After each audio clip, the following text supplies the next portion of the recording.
Good evening, Central Indiana, and welcome to our newest edition of Sports Nuts on Porch Time. We've had some good guests in the past, but tonight we are knocking it out of the park. We have the first family of coaching in this community in Martinsville. I think you all know who I'm talking about. It's Joe and Bill Siderewicz. We're super excited to have you guys in. We were planning to have you here on a night when it was sunny and 75, but we thought, what fun would that be? Let's get them out on a night when it's 25 and snowing like crazy. So, well, I'm glad you said Joe before Bill. Yeah. Well, that's the way it is. It used to be Bill and then Joe. Now Joe took over. I'm following him around, so it's Joe and Bill. Joe's got a good run going right now. He's in the midst of a good run, isn't he? Oh, yeah. So I really do appreciate you guys coming in. I think it's going to be a lot of fun. But you want to hit up the sponsors real quick? Yeah, real quick. Of course, we're live from JTH Construction Studio. Thank you, Joe Hankins. American Basement Solutions with Mr. Larry Ralph Sr., who we've had in studio. Outstanding individual. Wellspring, one of our newer sponsors. Trapper Tim. Just Winging It. Reps Fitness. Bland Brothers Lawn Care. I think that's all we got. That's everybody. Yep. If not, I'll mention them later.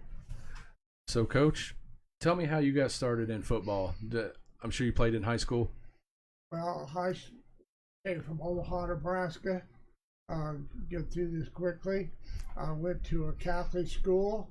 The nuns watch your practice and they watch you in recess. So you have no choice if you play football to do it the right way. The priest pushed football. And when I moved to Indianapolis in 1950, my dad got transferred to high-grade meat packers. My mother just died, so we got moved up here. And I went to Indianapolis Tech. It was a big school, one of the biggest in the state of Indiana of all time. And we had over 1,000 in our graduating class. Wow.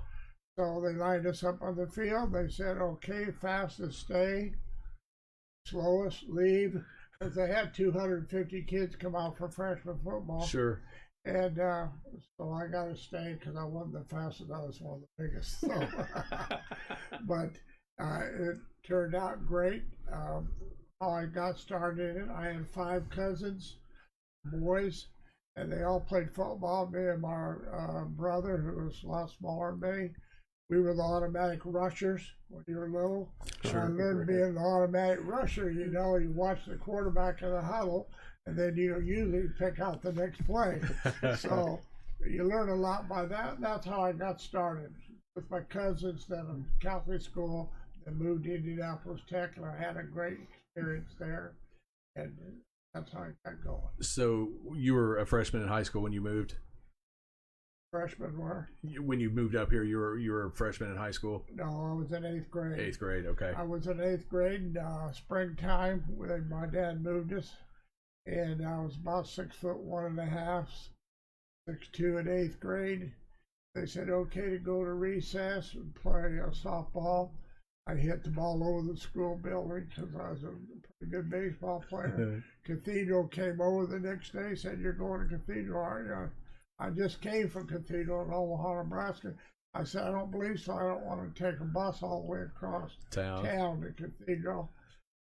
So I didn't hear much more about Cathedral. And were you happy coming to Indianapolis, or what were your thoughts about moving? Did you want to stay? Well, I didn't. You had your friends in Omaha and Cathedral. I grew up there. My mother went to school there. My uncles went to school there. My uncle was a teacher at Boys Town, Nebraska. You probably heard of Boys Town. And one of my first 8th grade games, we came out in jeans, shoulder pads, and some type of shirt. I looked down the other end when Boys Town was coming out of the locker room. My Lord, they had over 50 guys in full uniform. I said, boys, we got a rough one. And my uncle was on the sideline. He loved sports. He wasn't very big. He didn't have any sons, so he kind of watched me. And I did pretty good that game, but that was the last time he ever got to watch me. So I never forget about Boys Town in Nebraska. I get stuff for the mail every year. You probably do stickers and all that stuff. Yep.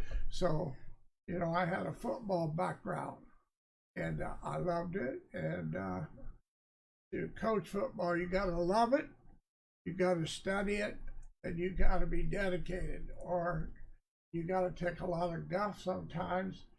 Maybe not give out as much guff as you want to, because you'll run kids off, Sure. and parents off. So I have a football background. So what position did you play? I played fullback and tight end in high school. In college, I played offensive and defensive tackle. Nice. I'd rather play linebacker, but they said we need big guys. They in those days they had to play both ways in college. I don't Just know if a not lot enough. of people remember that, but you had to play both ways until about late 60s. That was the rule. Only like 20 guys could play in the game, and they had certain subs and stuff. So you had to play offense and I defense. didn't know that there were rules. Yeah, substitution. yeah, limitations. substitution rules. Yeah. Bob killed me because I was 260 pounds.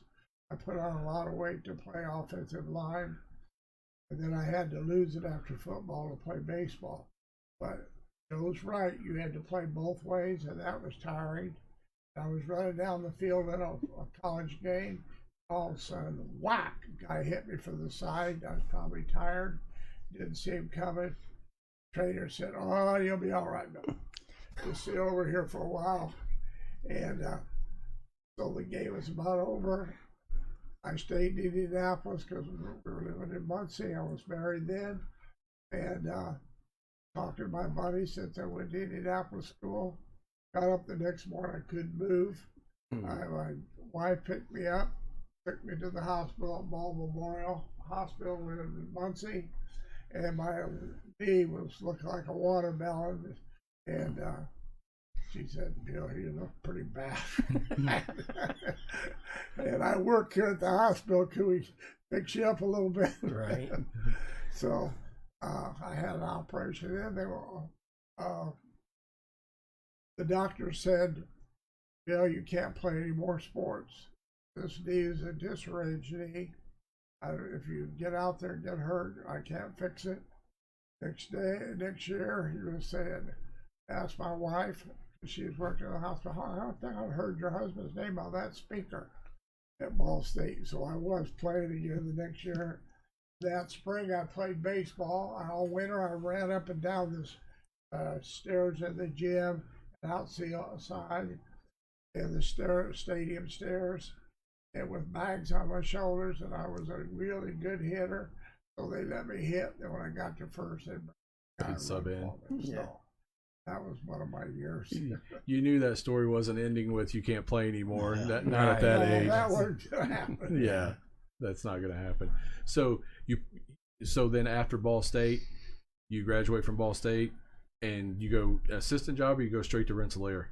Well, just a little before that Ball State business, I went to the service for 3 years. Got out of high school. I thought I was going to get a full ride to Purdue. I got my leg hurt the last 2 weeks in high school, and so I didn't get offered. So some smaller schools, I didn't want to go. So I went to the Army, was in the military police, and played baseball. In the Army, 18 of us, we traveled all over the Midwest playing baseball for Fort Meade, the 2nd Army headquarters. And then when I got out of that, my wife was waiting for me. And she said, the next day, we're getting in a car, we're going somewhere. When I got in the car, I went out with her.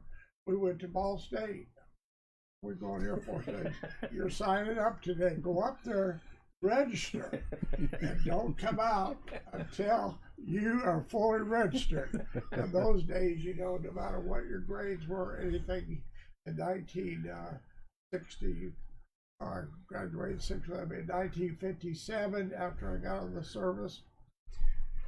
So I registered, and she said, "Whoa, boy, you haven't been in school for a long time. Those grades aren't up there." I said, "Well, it'll be all right. I got a secret weapon." They said, "What's that?" I said, "Look out that window, see that girl sitting there? That's my weapon." She's going to help me. So that's the truth what I told her. So I signed up and And I played football for 4 years and baseball. And then he went to Peru as an assistant. To Peru as an Yeah, assistant. I went to Peru, Indiana. Bob Larson was the coach, and he really wasn't too familiar with offense and defense, but he taught me a lot because he knew the weights and he knew how to handle boys. That's the most important thing, how to handle the kids and the players and the parents. So he taught me a lot. You know, he had wrestling, so I worked with that with him. And he said, why don't you put in the offense? So my brother went to Ohio State, and Woody Hayes gave him a playbook. I took it home. My wife got on the old porch and one of those old manual typewriters. We had to have it back to him in a week. So she typed the book up. I used that book, and we averaged 34 points a game for the 10-game season. Veer? And No. Larson Didn't run the Veer? No, it was a wing. Wing T or whatever? Not a wing, just a T backfield. Okay. T backfield, Yeah, three-man two backfield. That's what Ohio State ran. That's what the Woody ran split back in then, and yeah. Over that sort of stuff. And he said, well, you know, you did a good job. Why don't you put in defense next year? So my wife's from Alabama, and we had Alabama, and we had she's not listening. And we had a boy that played basketball named Fenwick. It was awesome. And everybody wanted him, so I called up Alabama and said I was working with the athletic department. I said, you might want to look at this basketball player. They said, yeah, we heard something about him. I said, I'd like to send you all the films, but I'd like to have some of those defensive films. I said, I'll get you some. He sent me some reels. We looked at them. Finally, I called him, talked him into some paperwork from him and everything. We pulled in a multiple defense. We allowed 50 points in 10 games. Wow. So that worked pretty good for me. Yeah. The team. Is that your favorite part, the X's and O's, just the strategy? My favorite part of the strategy of the game Yeah. and talking with the boys and that it's the boys' relationship and the X's. Yeah. Trying to, I always call it the game within the game. Like you're obviously you're trying to take away something from them. They make an adjustment, you adjust back. That's the way all football is today, and that's how the Super Bowl was. They did certain things that they did handle right, the other team. So that's part of it. Now some coaches are into the weights, and that's their favorite part. Some people are different things. Yeah. Mine was offensive, defensive. Really like offense. And I'm assuming you're offensive coordinator. You're probably big with the X's and O's as well. Yeah, I think that's the fun part of the game. You know, obviously working with the kids is always going to be number one, but as far as football goes, you know, the X's and O's. But, you know, sometimes you can get into X's and O's so much that, and I've made that mistake myself sometimes, and I'm sure my dad has, and a lot of coaches, you think about that so much that you forget if your X gets knocked down by their O, it doesn't matter what play you put in. And, you know, so you have to have a top-notch weight program and conditioning program and agility program, and you have to, something I think I've learned, I'm still learning it, I think all coaches do, but something I think I really learned is that especially nowadays, as much as everybody works in the off season, today after school lifting weights, you know, I don't know what every team does, but lifting after school today and doing speed improvement today after school, if you missed that and you're a player here at Martinsville High School, that was just like missing a Tuesday practice in September. And you can't think of it because you don't see a game in 3 days. But if you miss in February 4 times, and you miss in March 4 or 5 times, and you don't lift, and you miss in April 4 or 5 times, next thing you know, when you get to August, you've missed 25 workouts. Now you're 25 times less chance to get strong. So now you put that kid out there on the field, and you think you've got these great X's and O's drawn up. But if Bloomington South's guy grabs your tight end and manhandles him, throws him down, that block that you thought was going to be made doesn't do too much. So I think we always have to think about weightlifting, and more than that, agility and speed training, so that when you hit the field, that you're ready to go. I mean, one of the things that my dad put in, and I probably as a kid laughed at it, thinking it was silly, because when you're young you think you know everything, you think the old stuff's silly, but he always called us the super quick artesians. And people around here remember the super quick artesians, but that was his thing. It was a speed improvement thing. And obviously Coach Kuntz was always big into running on the field, running off the field. I always remember that the first day of practice, no matter how we ran on the field, it wasn't good enough, but it taught us to run off the field, run on the field, run your plays fast, and we did all the huddle. Yeah, in and out of the huddle, and we ran over those bags, and we did all the, the monkey rolls and all the stuff that we did in, in the weight room and in the wrestling room. And so when Martinsville hit the field back in the 70s and 80s and 90s, we were always one of the most conditioned teams and strongest teams, and so that didn't happen to us. And sometimes you just start thinking, that'll take care of itself, but it doesn't. You got to work at it every day. I'll go back even further. When we had summer weight training program, if you remember, and that ran from June. You guys, I think, can practice more now, 7-on-7 and stuff like that. I'm not for sure, but that summer weight program to me, especially in junior high and as a freshman and sophomore, man, that was it. Because all summer you're either gonna go mess around with your buddies and do stupid stuff, or go in there 3 and 4 times a week, and you're playing games and exercising and everything. And that was fantastic. And he was, and my dad, huge numbers, over 100. Oh yeah, hundreds of kids. Martinsville was way ahead of the game. Yep. Tom Blank, that used to coach here, and now he coaches with me at Center Grove still. But I remember when he first came here, it was my senior year in high school. He said he was amazed on how well we worked out and stuff. But those 3 nights that we did that, Monday, Wednesday, Thursday, 5:30 to 6:30, I always remember it. We were way ahead of the game. Yeah. Nowadays in high school football, 3 nights a week doing that, you would be at the bottom of the game. That wouldn't be enough.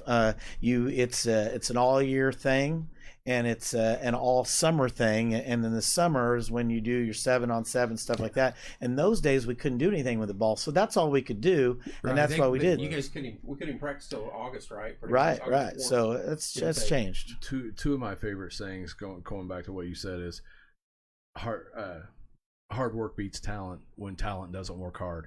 That's one of my favorite sayings. And then the other one is, don't be disappointed by the results you don't get from the work you didn't put in. You know what I mean? True. And it takes you a second to kind of process that. But like you're saying, I just missed 1 day this week and a couple days next week. But at the end of the time, that's 25 practices. You're darn right. And and what's hard, and I'm sure it was hard for my dad, it's hard for all coaches, is we have a lot of kids on the team at Martinsville, I'm sure, Center Grove, Bloomington, whoever.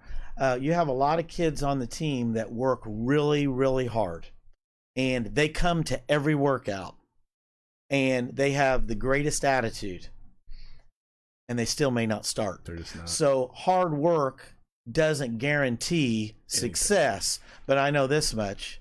If you don't work hard at all, that will guarantee failure. Yeah. Right. So, 100%. And if nothing else, even if they don't start, they're getting a lot out of it by camaraderie with their teammates. I think that's one of the fun things you're talking about, the 3 nights, we called it summer weight conditioning, something like that. And then running up the hill when we did that first week of practice. Yep. It's just the camaraderie of the, griping about the coaches making you do it, telling the stories about it later. Yeah. And that's when you become a team. And so even though some of the kids still don't get to start or go play at IU or something, they got that camaraderie and those stories, and you remembered it. And so that's just stuff you just never forget, and that's what builds a team. Now, if you remember, we used to go to the park. Yes. I think they do a little. So the first 3 days that you had to be in shorts and a helmet. Shorts and helmets. We went to the park because when I moved here, I heard they had a nice park. I looked at that hill, woo, and So we took them over there on the bus, and they ran the hill and up the hill and down. It killed me if I was looking at it. But they would It wasn't no up fun that- running it. We can tell They'd you get up that hill, come down, then I'd blow that whistle, then go back, and someone would be griping. The other guys would be pulling, Yep. pulling the other kids up the hill. Well, come to find out, after a few years, the guy said, "Coach, so-and-so never was worth a darn running that hill." And I said, "Yeah, I noticed that." They said, "Well, finally we had to hide him up there." So we would drive up the top of the hill early in the morning before practice, and we'd put some water up there and food, and we would hide. I don't know if Coriel was one of those guys. He was one of the hiders. No. I know who did put water and stuff up there. Otto Ray. I see him on there, and I remember him doing that. So Otto's been on here. Scotty Rivers has been on here. You want to catch up with that? Yeah, a couple of them. Ken Duncan said, "Bill told me in high school that if he caught me lighting fireworks in the locker room again, you better get Johnny Cochran as your lawyer." Luke Moscrip says, 4 great men. Leslie said the same thing. Bill Martin, "Hey, Coach, I remember when it was raining outside and you had the players run the top gen like the cross-country guys." Chase Havlin, Martinsville Legends. Brian Bailey, "He is an inspiration, just a great guy. The whole family are great people. Even though I didn't play football, this whole family made Martinsville proud." Exactly. Hunter Stout, "This is my favorite sport this edition." It's muddy again. There's Otto. "Wow, what a wonderful thing to see Coach and Joey talking about the glory days of Artie football." Kevin asked Coach about him and Tud inventing the bubble screen for Oakley. College coaches all over want to know how to run it. Well, here's what happened on that question there, the bubble screen. We used to run it, everybody does today, the split end and a slot. Yep. Well, we noticed that the linebacker... Quick screen is what we used to call it. Yeah, well, the linebacker would walk out about halfway and kind of cock, they still do it, looking in at the quarterback to see if it was a run or a pass. Well, while he was checking that, if you notice the pros do it now, the quarterback took a step back with his right foot, turned, fired it to his, he would take off on the snap of the ball, he would fire it to his outside shoulder, take off. Well, by the time the linebacker recognized that, he's down the field. Well, the first time that we put it in was in Oakley. Jake says, yeah, he was factoring a little rocket. Yeah. And Totaro and myself, we said, we're putting it in a Bloomington game in the dome. So we played him in the 1985, dome. I was there. I think he got 5 touchdowns on that. They were sitting over there in Bloomington, not knowing what was going on. we ran something similar wasn't it with Steve or you or But we did run a quick screen, and we pulled the tackle out. Pull the tackle out. But in 1985 is when he put it in for Bill Tedero, and we put it in for Jimmy Oakley. But Oakley had, I think it was 3 or 4 touchdowns against Bloomington South in the dome. We ran it several times, and we ran it through the 90s. And as you know, a lot of people aren't going to believe this type of story, but it is true that we ran this play for several years. And we ran a lot with Earl Hannaford when he was a quarterback here with Eric Smith and Wes Page, and they were fantastic at it. And then we put a bunch of things off it. But anyway, we down at IU, how's it going? Down at IU, they were recruiting Israel Thompson. Okay. And I remember their offensive line coach, George Ballou, said, What's that play you run sideways? He goes, that type of thing would never work in college. That's how you're getting a lot of yards. And I said, well, I don't know. I'm just telling you it works in high school. They all run it now. And NFL, and so later on, some teams were looking at Israel Thompson, and a few of them asked about that play. And Miami of Florida was one of the teams that was looking at that. Wow. Later on that year in the Orange Bowl, they ran it.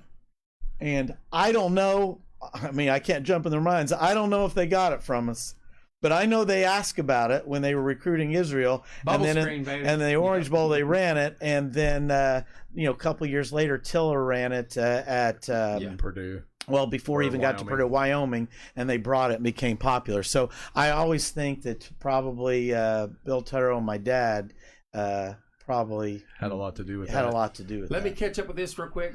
Does Coach Joe still watches Andy Griffith daily? I don't know about daily, but I did watch 3 episodes last week. So yeah, show on Jake, TV. I can tell you every episode. Probably I've seen it 100 times, and I use it in my history class at Center Grove. I actually gave them an example from it the other day, and they thought I was crazy. Citizen's Arrest, the best 7 minutes of TV Yeah. ever made. PJ says, "Hey, Coach, it's your favorite Pollock."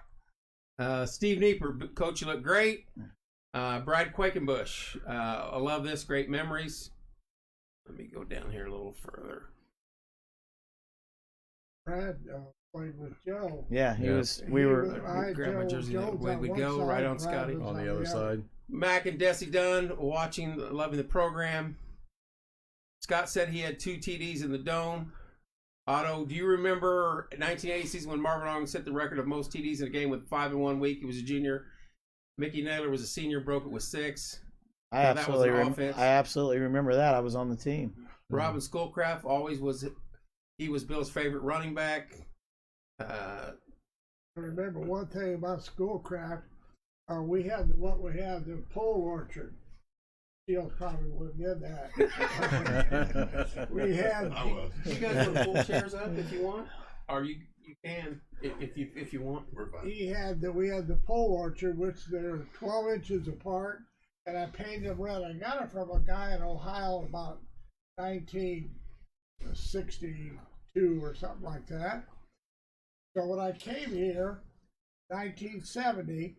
I had a telephone company come out and pound these posts in the ground out in the field, and people were wondering what the heck was going on. And what happened was, no one ever got hurt, but by painting them red, they said, "Why are you painting them red?" I said, "I don't want the mothers to gripe if there's blood and everything. We kind of disguise it." Well, Schoolcraft, as soon as he knew we were going to Pole Orchard, his shoulder pads were broken.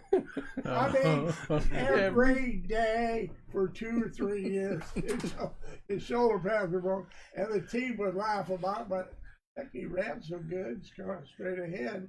Offense was built for guys like him, with straight downhill, like a Nike missile. We say, I think they are broken.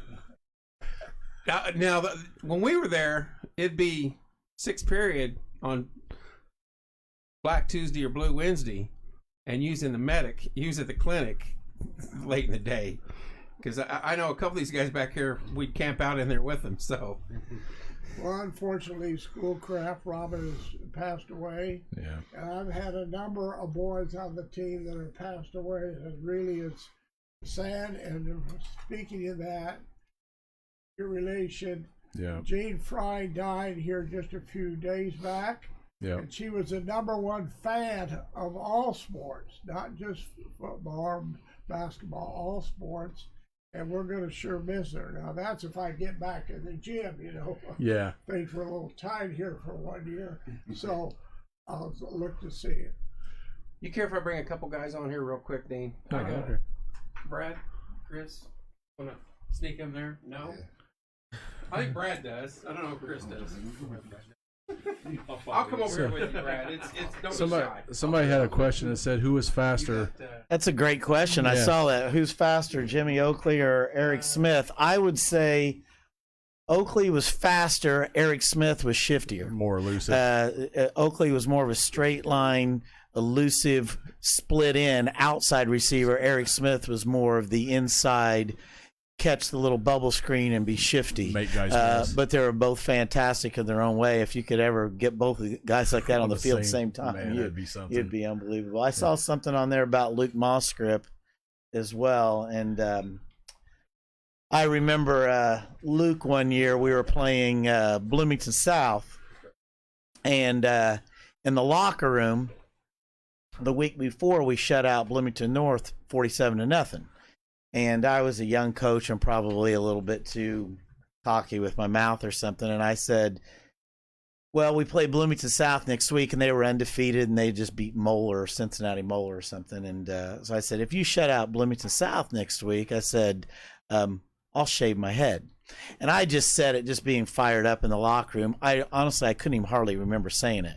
And about Wednesday, Luke was on the team. He was a linebacker, and he started stirring it up. And I went, oh crap, I said that, This is for real. And but I'm thinking, fat chance we're going to shut out Bloomington South. At halftime, we're ahead 21-0. And I remember, now I'm panicked. I go, we're going to shut them out. So we're jogging off the field, and I kind of glanced up at my wife, and she goes, do you think they could score or something, And so I thought, well, they're not really thinking about it. So we got in the locker room, and I heard Luke say to some guys, only one more half when we shaved their head. And I looked, some of the kids had in their bags, they had a razor and they had shaving cream. I went, oh crap, this is for real. You're serious. And then we came out and Bloomington South scored in the very first series, and it kind of relaxed me, but it ended up, we barely won at the end, So I would have gone ahead and shaved my head if I thought we would have lost. But I remember Luke doing that. It was a great story. The thing about Bloomington South, we always had a war with them, but we never really had any big fights because both teams played hard. Now, one time, except that same night, but I won't go into it. One time, they beat us on our field, and someone put a sign in my yard, and I'd be disturbed. I put it in my garage right by my refrigerator, so every time I went by, I go, whack that darn thing. So after a while, I forgot about it because I had some of the boys on the team. I paid them to cut my lawn. Never thought anything about it. So we went down to Bloomington, and they were pretty good. We beat them on their field. And after the game, I was walking to the locker room, and I turned around. There's a big scramble going out in the field. Guys were going to swing and everything. Our players had that thing tucked away, and when the game was over, they went out in the field, boom, shoved it in the middle of the field. I love it. Okay, Actually, that was that same game. That same game. Yeah, same game I was talking about. Mr. Shields here designed this. We all decided to put something together. That's your field, and we want to make sure you never forget that. There's your records, and just a little plaque we wanted to give you in honor of what all you've done for not only this community but the school and all of us. Well, that's awesome. And I want Thank to you. hold that up there. Glad to be able to do it. It's Known a replica. Shields for a long time. That's pretty cool. Thank you. I'll Go ahead hang and tell that us. up. Great. Yeah, I'd said hang it up in the gym, but you never know. Yeah, we're working on that. You see, they may change that. They may take that down. That's for you. Thank you. Thanks a lot. So it's, When I drive by the field every once in a while, they'll come to make sure my name's still up there. Because some of the things that have been happening, you never know. But I think it's going to be up there for a while now. I think it's going to be there for a while. I'll put this in my house. It's great. Great. Thank you a lot. So it's a plaque, everybody, with you might want to show it up. Get it? Well done, Brad. I can't take a lot of credit for it. I just have to take. Well, there's something about that Siderewicz field. Yep. Some people said, why don't you put Bill Siderewicz? Never did for this reason. Ours was a family thing. My daughter was a cheerleading sponsor. My wife sewed all the cheerleading things that would break, and she sewed up all the gold pants that would tear in a game or the practice pants. My son-in-law would carry the flag down the street to see if it was going to hold up. Joe was involved. Our whole family. This was a family thing, Yep. and that's why I wanted it on the field. I didn't want my name. I wanted everybody's name on there. So it was a good tribute to them. Yep. Thank you. When we introduced you tonight, I made a point not to say, just to say it's the first family of football here, because it is Bill, Joe, your wife, your daughter. I mean, the whole family has been a huge part of this community since the day you A little guys got story here. about when I came. I came in 1970, and maybe some of you, I don't know, you might have been too young, or no, Irvin Fry, and some of the different people that I know. But when I came in 1970, I was in the springtime. I just got here to teach driver ed before the season got going. Police car pulls me over with the students in it, and he said, "Hey, how's the team going to be?" I said, "Well, I'll be honest with you, I haven't seen them yet." And I know that we signed up about 80 guys in the gym in the spring, but usually by fall's 20-something. Sure. Those guys just wanted to get out of class.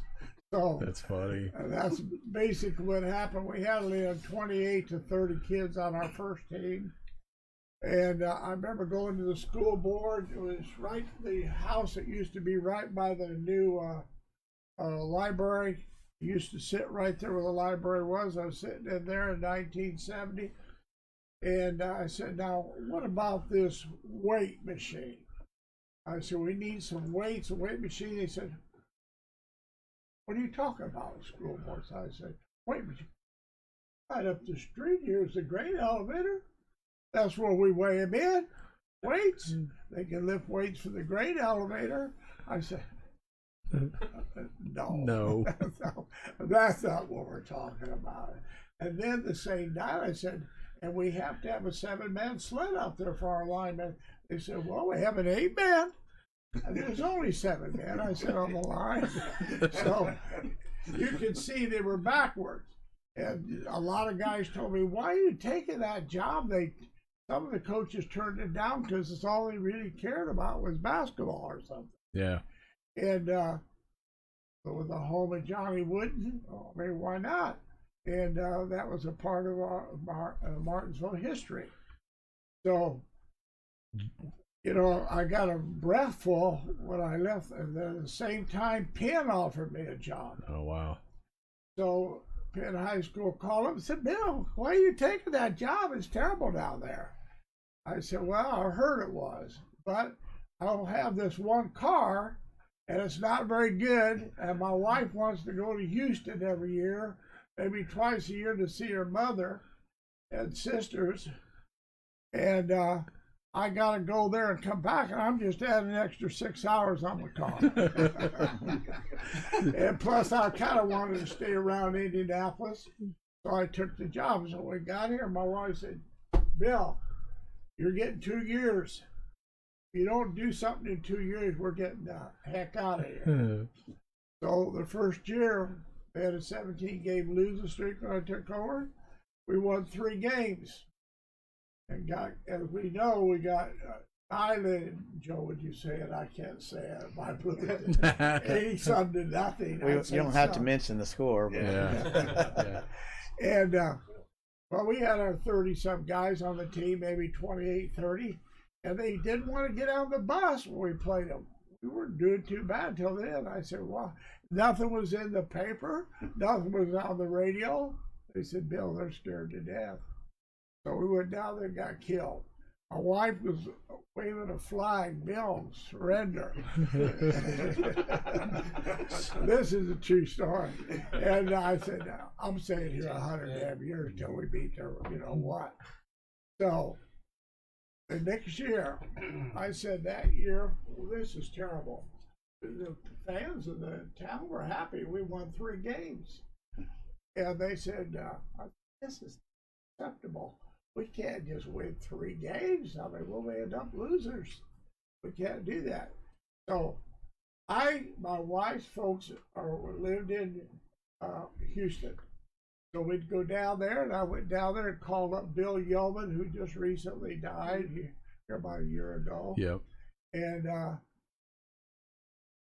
I went down there and spent the whole day, a whole vacation. I'd go down there early in the morning and spend the whole day, and I'd leave about 2:33 because some days I'd stay longer, but Houston traffic is so horrible that you could never get home. So Yeah. That's what happened. And we put in this veer offense, and the next year, first game, 40-0, we beat the second game. Columbus comes strolling in here, and the guy walked up the gate. He said, what's the score? They said 20-0. So we getting beat already? He said, no, we're winning. That coach retired that year, by the way, and we beat them. So we ended up 9-1, getting beat by Bloomington, who was #1 in the nation. And they had like 2 or 3. They had 2 defensive lines for sure, 2 offensive lines. So we only had our 30 guys. One of them was done. We just walked in. Our right tackle or left? Right tackle. Offense and defense. And Swab, Jimmy Swab was the left tackle, who's been, killed in an automobile accident. And those guys, I think, were the epitome of Martinsville football. That year in 1971, what he's talking about, that when they played Bloomington South, that's the first game. When you're little, you don't remember much before 6, but that's the first game. I was 7 years old that I vividly remember. But I went to Poston Road. I remember I was in the second classroom there, facing out on the road. And I remember at the end of the school day, just being a little kid, that there were cars wrapped all the way down from the old high school, which is west now, or Wooden now, but it went all the way down the street there, Main Street, I guess that would be, and it wrapped all the way down Poston Road. And so when I was a little kid, I looked out the window and I could see all the cars lined up. And then I went over there after school just so I could be around the team and come out there. And the cars were lined up all the way down Poston Road to get in because you could drive into the field. And I remember sitting there as a little kid on the bench. And when they finally opened up the gate to let everybody in, I was sitting there with the managers. I remember people sprinting into the field and people from Bloomington running across the field, so because the bleachers were so small. To get a seat there. And then there was cars parked all the way around that old cinder track. So there's cars all the way around the track. Every seat was filled within 3 minutes, and somebody had a spotlight. I think it was Mike Dillo's dad had a spotlight, and it was flashing all over. And I don't know. I think that that might have been one of the biggest events in Martinsville school history. And then when we beat Bloomington South in 1974, my sister has a picture of this hanging up in her house, getting off the bus in 1974. And you can see Jerry Seasting and I think Dan Roden getting off the bus. And we were talking about last weekend, not comparing with basketball, baseball, they have their own things, but that has to be, when we beat Bloomington South in 1974, maybe one of the biggest events in Martinsville school history. I know other teams have state championships to talk about, but for Martinsville, beating Bloomington, it was a lot smaller, and never beating them that night had to be probably the biggest sporting event in this town's history. And I think you can tie the state championships back to that game because that's where it started, because now we can compete with those schools. Now we can beat them. That gave the town hope or understanding that we can play with these people and we can compete, and people started to believe from there.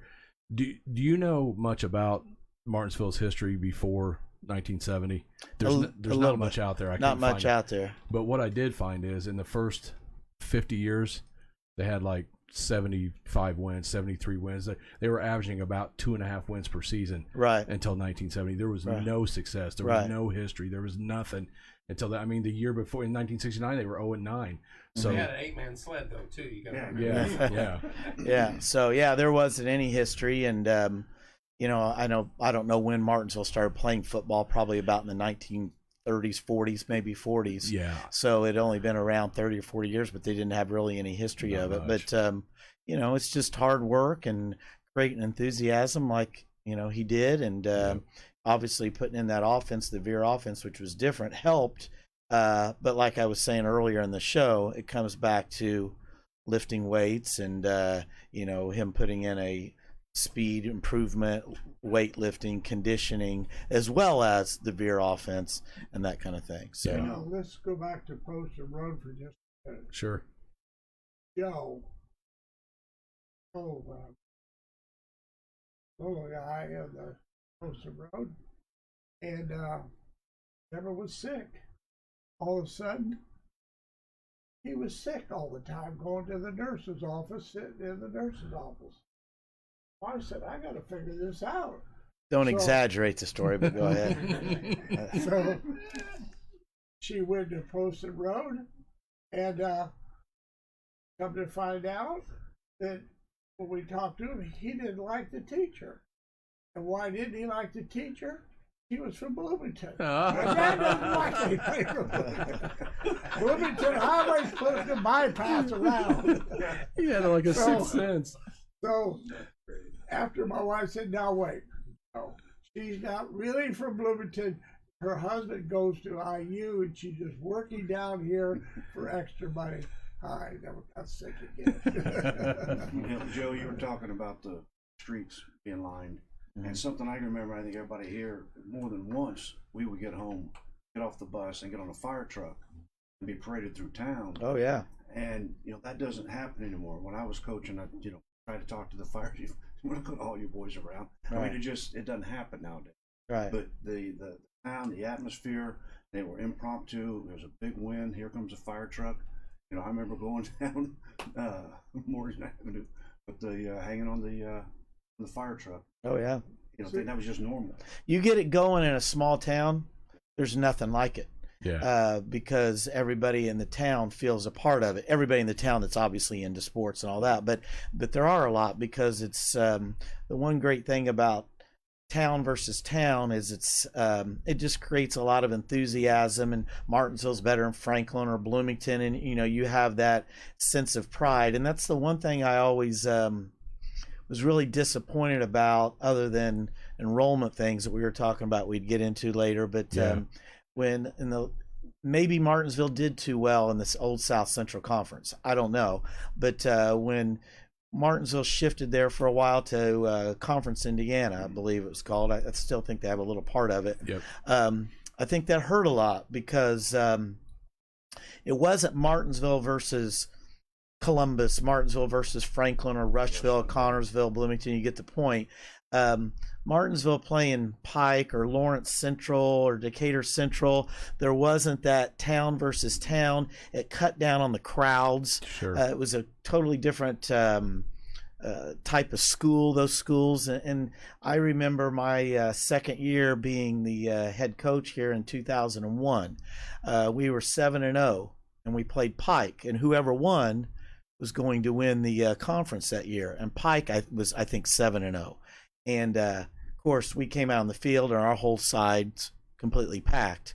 And Pike had like 3 people. One was the bus driver and the cheerleading sponsor and somebody else. Yeah. You know, and it killed the enthusiasm. Where when we played, we would play Bloomington South or somebody for Columbus for the conference championship. When you would come out for warm-ups, both sides would be filled, and just that extra excitement of town versus town. So I think the conference that Martinsville's back in now is creating some of that, and I think the enrollment numbers and the type of schools that are playing each other fits a lot better, and I just think it's better for the school. I haven't analyzed it much because my mind's, you know, obviously on Center Grove more now, but it is. It is a lot better playing the playing fields, playing the communities that, you know, Right. you're more like. I think it's a lot better.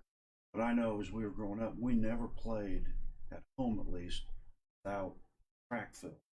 You know, and there was people 4 and 5 deep on the fence.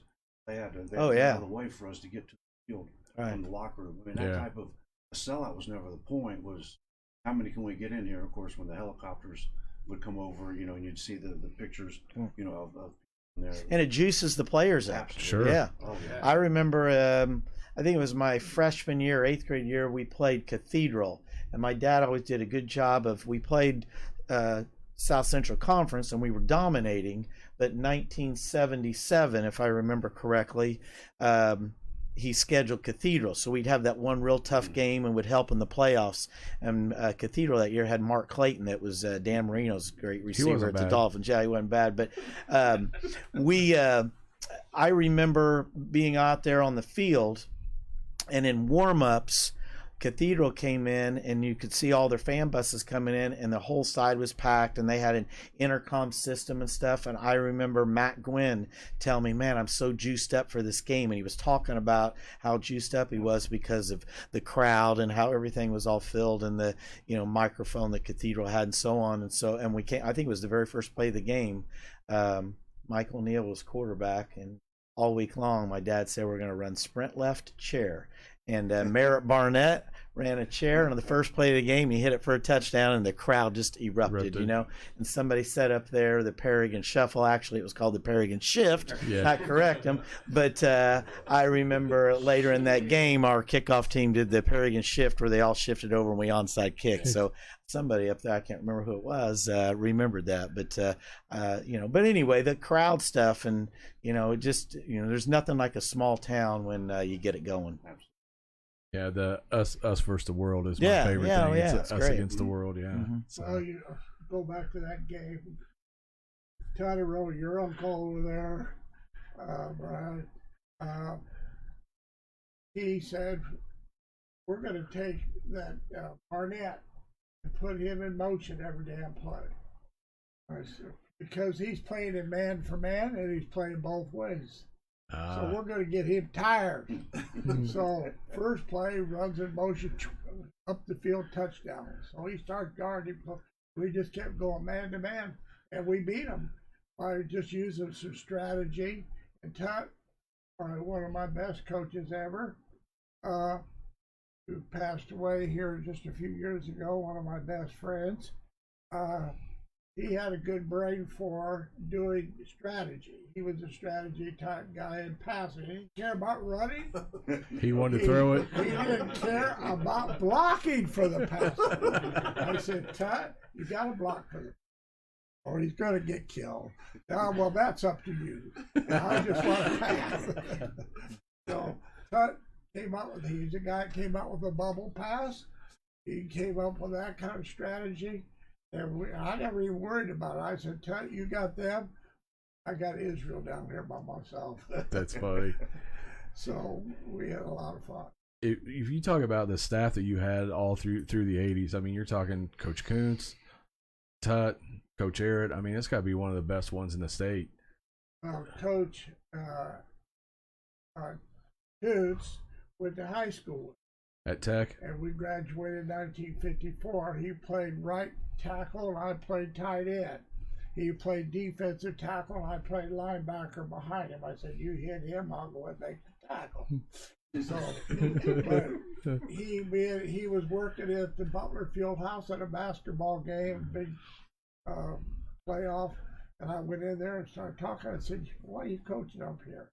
He said, I don't know, we aren't ever winning. So I talked him into coming down here, good weights. I don't know how many weights he did, but he scared the heck out. One thing about Kuntz, he didn't know a lot of strategy. When I said, you take that guy and move him 6 inches, and you do this. My God, he moved him 6 inches, no more, no less. That kid did it, or he'd hurt him. Mentally. And then one day, one of our buddies around here was sitting in the bleachers. I said, what's he sitting in the bleachers for, John? We're playing defense. He said he didn't want to work. I sent him down to junior high there to pick leaves off the tree, take that branch off the tree, bring that branch down here and sit in the bleachers and cut the leaf and count how many leaves are on that branch. He used to be a drill sergeant, Marines. He had some of that kind of stuff. Yeah. And Eric, he played in Miami, Ohio, and he liked football. Who else did we have? Tut naturally was Coach Hannaford, Earl Hannaford. Coach Hannaford. Forgot about that. He played linebacker for me at Rensselaer, where I coached 6 years, and he was 5'11", 5'10", 235 pounds. And he was very smart in school, but when he got out on the field, he was like a beast. And he said, Coach, that guy, I said, that guy is really a good linebacker. Going to hurt us. He was a guard. He won't play the second play. No, kid, we were playing Monticello. I said, why is that?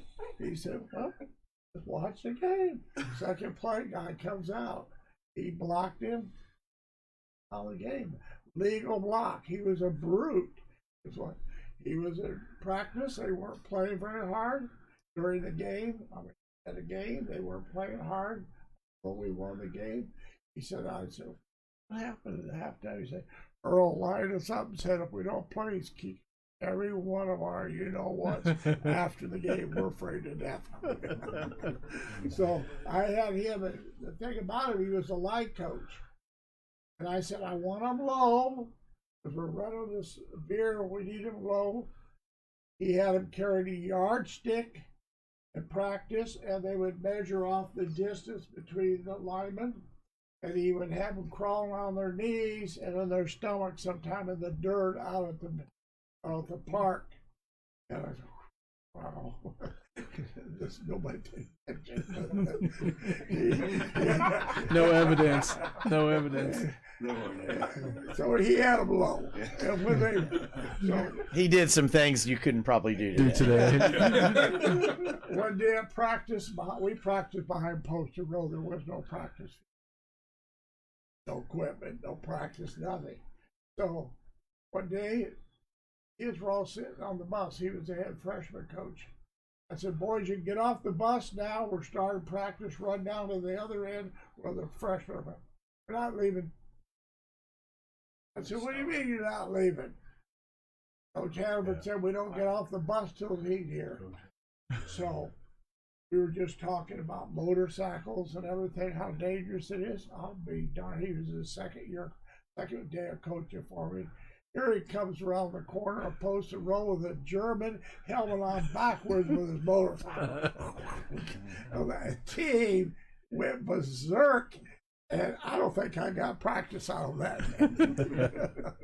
But that's the kind of guy he was. You know? Yeah. His son came along, did a reasonably good job at quarterback. Yeah, he was okay, wasn't he? Yeah. So those are some of the player coaches. We had some other good coaches. I know some people up there saying, but of course we didn't get to the later years. But earlier years, one of my dad's best friend was Dale Hummer, and he lived right next door to us. Dad mentioned him earlier, but Dale Hummer, he lived next door to us on Dale Street, and he ended up being a head coach in northern Indiana, and won the state there after 1 year at Bloomington South. And Martin Woody later on, he came here in 1990, but he helped a lot with our defense, and he was a great coach for us. So my dad was lucky to have so many great coaches. You know, we mentioned some in the 70s, but through the 80s and 90s, and until he retired. Hired me out of college. Dale Hummer. Yeah, DeKalb. That's right, and that's where he won the state. Exactly. Dale Hummer lives in northern Indiana right now, up by Fort Wayne.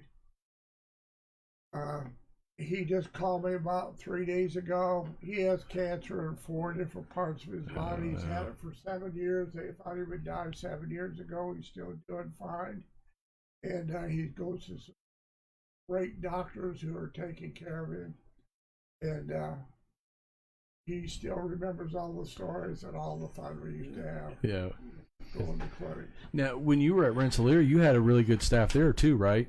That Chris Giesman was on your staff there? I had a guy named Chris Giesman, who he was the first coach I ever hired. And he was very smart. He had a very high IQ, but he knew nothing about it. I said, who was your coach? He named the coach, who was one of Martinsville coaches. And so I hired him, and we put in an offense. He didn't really know anything about offense. And he said, the play will be 241 dash so-and-so. I said, why don't we just call it tackle right? I mean, he's running to the tackle. Sure. You know, all coaches say, Joe said, we only need about 5 plays. Then we got all these numbers. I said, we got center right, tackle right, end right, toss right. That's not too hard. and a reverse. And where did I get that from? Eric Parsegian at Notre Dame. Yeah. He said, that's what we do here at Notre Dame. He said, we don't need all those numbers. We don't run much. I just get good guys. That's funny. We just execute well. I don't want to go through all of them, but I'm just going to read some of the names on here. The individuals posting. Steve Nieper. Melva Joe's talking about Buck Fry, if you remember that, at Terre Haute. You talk about a pumped-up team. When we left that locker room, Coach, they remember that our locker room was messed up, so they had us in the auxiliary locker room, which the field was about from Walmart to downtown. And it was hot and rainy and humid, and we ran that entire way. You ran right with us, kept up with us. You tried to keep us. You're like, calm down, because we were playing AT, so we knew we were going to have our hands full with Thompson. But when Buck walked in that locker room and said what he did, well, we would have ran through a wall. Was on that 74 team, I Yep. believe. No, he'd have been in the 80s. Yes, Steve would have been in 80. He would have been 79, 80. 81, 82, somewhere 80, 81, yeah. Yeah. Well, I like Steve Nieper. He does a good job of building houses, too, right now. Yes, he does. PJ, Steve Nieper, Otto Ray. We're having a golf outing this summer at Otto Ray's business is right down the street. Yep. Mac Harris, Steve Stevens, Tim Burnham. Steve Stevens. Burnham was the guy that had to pick the leaves. That was pull the leaves. That was him. That was my first year of coaching. Leah Envy, Farron, Coach Siderewicz, Coach Coons, Coach Tutt, Coach Everett. Did more than coach. They mentored great young men. Great job.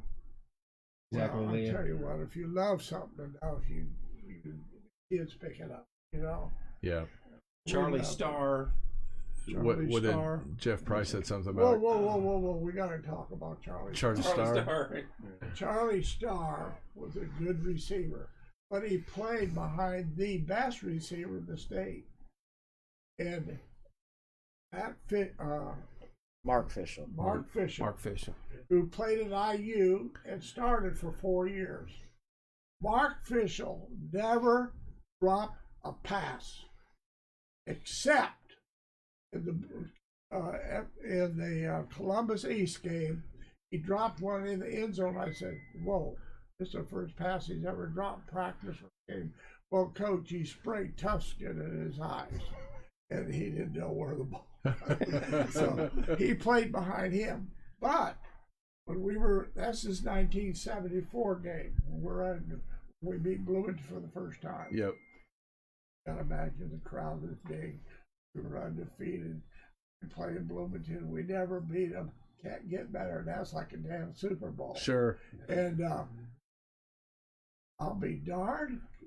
On Monday, I was teaching driver, and they said, "Coach, Mark Fischel and who was the other big receiver? Kenny Mask, who was superstar, can't play. They were hurt." Oh no. So I parked the driver at the car and said, "Go on in the classroom and sit down." I drove over to his house, Mark Fischel, and said, "What are you doing?" "I'm laying there, I'm tired." I said, "You get in this driverette car. You're going to school, you're going to practice, and you're going to stand there and look good." I said, "You're one of the key kids on the team, and you've got to show spirit." So, yeah, okay.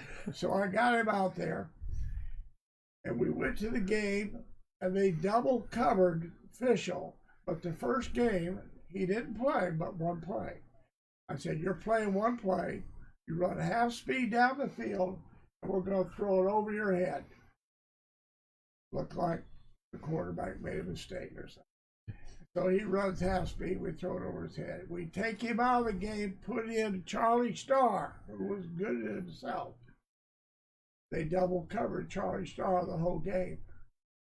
We ran center traps with Phil Harris up the field. And it was an awesome thing. And we won the game. And I still think of that.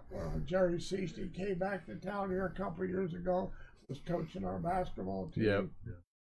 Yep. I gave him the picture of him getting off the bus and everything. That's what you said. That's the and picture he I was talking shows about. coach basketball pro coaches that come in and say, "Nah, it's a real sport." That's funny. But he was an awesome player. Now, we were talking about this earlier. That might have been one of those teams that we would have been able to win the state. But in 1974, you had to earn points to get into the playoffs. And so since South Central Conference had Franklin and Rushville in it, they were considered, I think we only had 3 classes in those days, you guys might remember, but they were 2A, and so we didn't earn as many points by playing them, and so consequently we didn't get in. But I really feel like they would have had a chance to win the state that year. And we were talking about enrollments earlier, and not singing the blues for Martinsville or anything, but today it's more fair. It's a better situation. Sure. They have 6 classes, and so we're not playing teams like a Martinsville that has maybe 1,400 kids in the high school don't have to play a team that has 4,000, or like a Carmel that has 5,600. And so we were talking earlier, we were thinking back to those years. But in 1974, one of his best teams, he didn't get in the playoffs. 1980, we got beat by Carmel 21-14. We should if we'd have been in 5A like it is today, we'd have won the state. Is that no Harlan problem. Huckleby? That name rings a bell. I think that was a running back. That was Carmel. the hook and ladder. No. That was Castle. Castle. This Carmel. Yeah, we fumbled Had a it. running It was back, tied. I think Harlan He's Huckleby. a facts man. I mean, Might have been. And then 1984, Yeah, we got Brad's senior year Yeah, Brad, me and and Chris senior year, we got beat by Warren Central, if I remember right. Well, we wouldn't be playing Warren Central. We would have won the state in 5A. 1996, when we had Israel Thompson, Eddie Tillits, Woody. I don't think it would have been Woody that year, but Nick Goen, several of those guys. We got beat by Ben Davis. And then I really believe my second year as the head coach, when Justin had graduated the year before, but we were 8-0 going that whole year, and we drew Center Grove in the playoffs. We wouldn't have been playing them. So I just think back to how the enrollments would stack up if the enrollments were like they are now, and we'd have 6 classes back then. I would say my dad would have won 4 state championships, just on the basis of not opinion, just looking at who they would have had to play. The only team that could beat them was Warren Central or Carmel, and they wouldn't have been playing that. Same way with playing Center Grove or Ben Davis or something like that. So you don't know, right? But let's face it, no one else beat us. We were undefeated those years, yeah. and those were the only teams that could beat us. So you never know. We're a town that doesn't get many move-ins. Right. Move-outs, not many move-ins. Right. We had Eddie Tillits move in from North Carolina. Yeah, Dad was sitting in the bleachers. I said, "Oh, who is this guy?" I mean, not that we're great or anything, but I mean, why give our place to the other team? Well, my name's Mr. Tillits. Eddie Tillits is my son. He plays North Carolina. I said, yeah, I don't really count on it until I see him because the guys play jokes on me. So I got some film. He's probably doing everything. I said, whoo, well, you bring him on down. So he brought him down. Well, my boy wants to play quarterback. That's why he's coming down here, because Earl Hannaford's picture was on the front of the sports magazine and Nationwide Sports. So I said, well, we got this boy named Hannaford. Saw his picture on the paper. Yeah, I'll have to wait a year. Play something else. So he let him play, and then eventually tried to do what Hannaford did.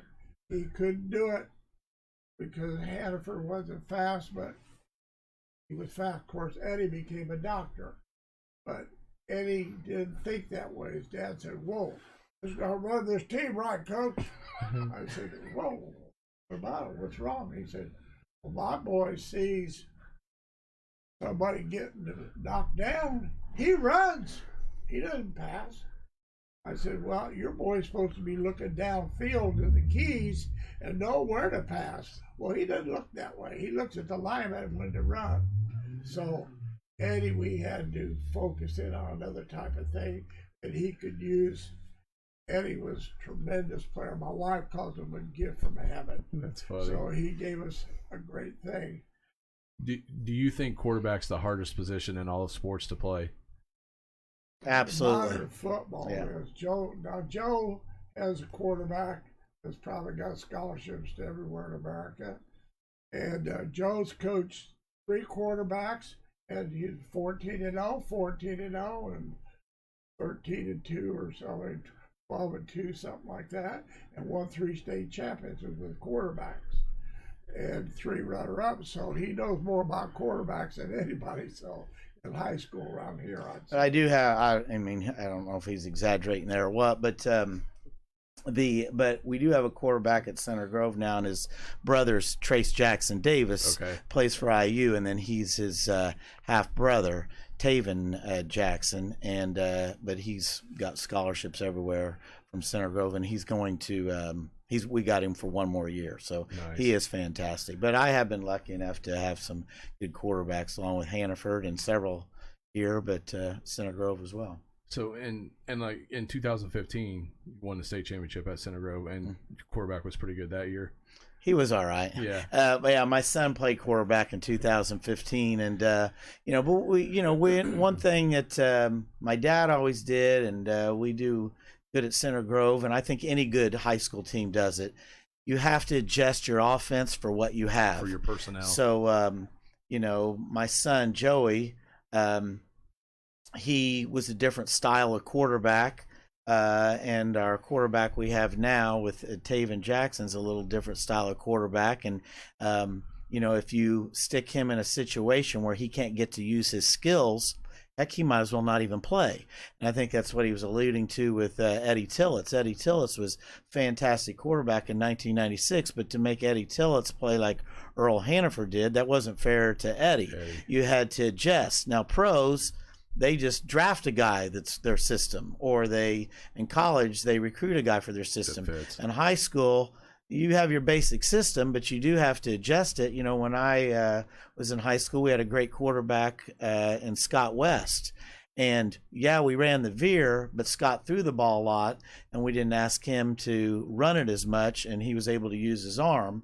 Whereas another guy like maybe a Matt Gwynn, which was a great runner, or somebody like that, he adjusted and used, kind of move the offense around so that they could, use their ability. But I think as the level goes up, a quarterback's even harder, And it's all pre-snap beforehand. I mean, most of their work's done Tuesday through Thursday, right? Yeah, but even in high school nowadays, you do have to, like, let's take Earl Hannaford. One of the things we had him do is he called the coverage at the line. So we had a cadence such as, say, green 3, green 3. Well, the 3 meant cover 3. And so when he would yell it out, and so when the receivers would hear 3, they would adjust their routes to according to cover 3, or he'd say cover 2. So Earl would stand there. First quarterback we had would do that, would look at the defense. He would call the coverage before the snap, and then the receivers like Eric Smith, Josh Woody, Wes Page, some of those guys, Blake Lesser, they would adjust their routes according to the coverage that he saw, and then what the defensive back did to the receiver after the ball was snapped. So they would have 2 or 3 different choices when they ran down the field. And my dad was talking earlier about in 1970-71 going down to Houston and picking up the veer offense. We did the same thing in the late 80s, early 90s. From Houston, we got the run and shoot offense. And I think Martinsville was the first team in Indiana to run a spread offense. I'm not saying people didn't line up in a spread. Sure. I'm not, going that far with it, but I'm saying run it to a pro level where you're reading coverages, receivers are reading the coverage on the run, and we ate teams up with it. The first year we really went 100% with it was Earl Hannaford's freshman year. He was not going to start, believe it or not, going into the first game, and the older quarterback that ended up playing receiver hurt his back a week before the first game. So my dad said, okay, we're going to go with Earl. And we played Bedford, and we stopped him on the 1 yard line. I was going to ask you this if it's a true story. Oh, that is true. And it was on the 1 yard line. We went, gosh, we got a freshman quarterback, and he has to take his first snap on the 1 yard line. So we did a quarterback sneak, and he gained a half a foot.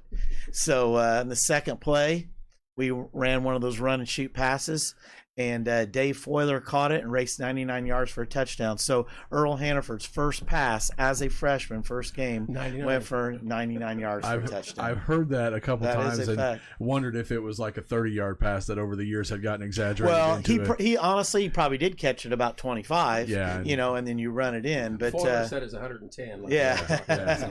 But anyway, but that's true. But yeah, quarterbacks, I think my dad, that's one thing I learned from him is adjusting your talent to what you have, and it doesn't always work out perfect, but if you're not willing to do that in high school and you just say, well, this is my system, well, you're gonna lose. Did you ever get to the point where Earl would come to the line of scrimmage with no play called and let him read the defense and call play from there? Not very often. What we did was we had he was talking about plays earlier, just saying tackle right, guard right. What we did was at a clinic one time, me and Bill Tedrow were talking about this, and we kind of came up with it. We said, kids don't even know what these plays mean. So why don't we just call them by number? The very first run that we teach, we'll call it 1. And the second play, we'll call it 2. And so we had 5 runs, 1, 2, 3, 4, 5. And then we had a color that meant right, which is brown, and another color that meant left, black. And then same way with our passes. We have 5 or 6 passes, 1, 2, 3, 4, 5, 6. And then we ran them called red for the right, blue for the left.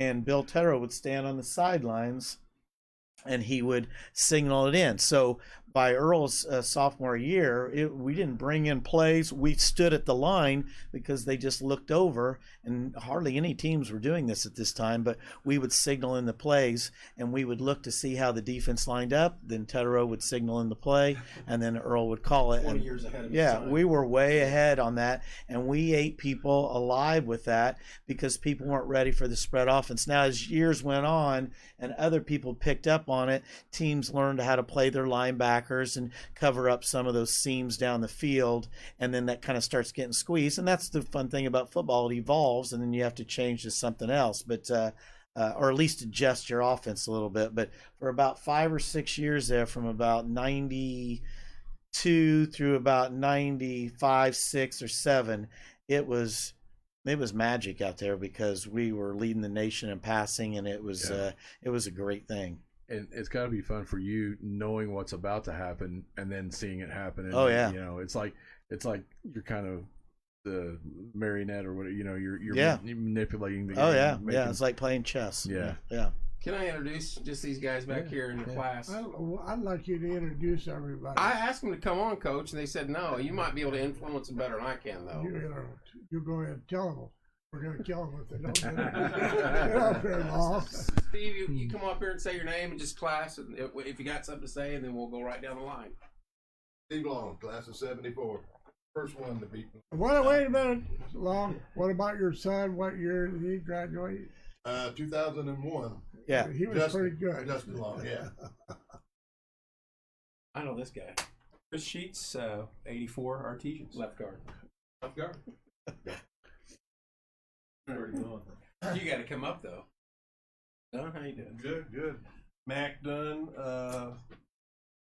71.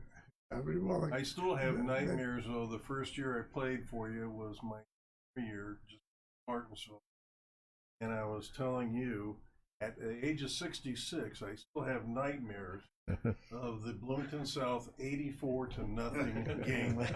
So any kid that's ever having a lousy day, I tell them that story about being on that team. Well, it's embarrassing when you get beat that way, but I got back. We got back.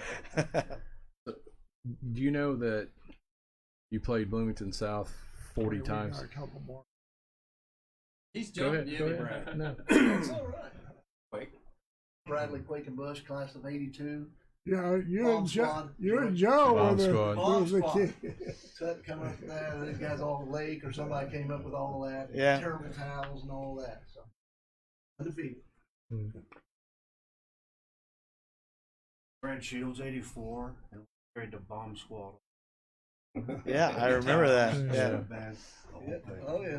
I always tell my son a story about Brad, and we played Castle, and we didn't do very well that night. But when we finally scored the second half, the whole team looked up, and Brad was running in front of their whole stands and just gesturing. I'll just saluting them. I'll just say that. Number one, I believe. And I was just telling my son about that the other day, so I'm hoping he's watching and saw you on there. Chris and I were probably with him more than likely. So That's funny. So if you exclude the very first game, the 84-0 game, do you know that you outscored him the next 29 years, 811 to 778? So so they got you the first time, but you. Yeah, that's the first time. I tell you, that first time was embarrassing though, because I never had a losing season, and I'd go to Purdue. I went to the Purdue clinic that spring. We always went to Purdue clinic, watched scrimmage, went and played cards and everything. It was fun, and everybody was laughing, carried on. I never said a word, but down deep, I knew that we were going to be better, because that's when I went to Houston, got that beer. Nobody in the Midwest or America knew what it was. They never blocked the tackle, and they never blocked the end. We had to read all that. It was way advanced, everybody. And we came back and did a good job. But I looked at the teams we were playing. They were bigger and stronger. They had better weight programs. But we had some mean guys. I said, boys, where you from, boy? He said, Harrigan. Oh, I thought they were tough down there. Where are you from? Brooklyn. And I started naming them.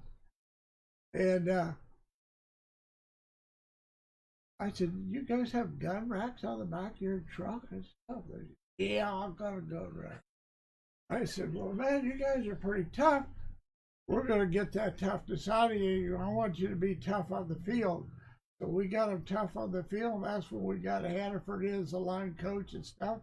And they became tough, and they became smart football players. And Dunn was one of them. I don't know what the heck you told me you were doing, Dunn. But Dunn was the captain of our first powerhouse team in the history of Martinsville. And I'd say in 1971. It was good. So we had Bud Wright on a couple weeks ago, and we asked him what has changed most about kids. And you'll be shocked. Well, I was shocked when I heard his answer. And he said air conditioning. And he said, kids were used to working on the farm, coming in, they were used to being, and now they sit around the air conditioning.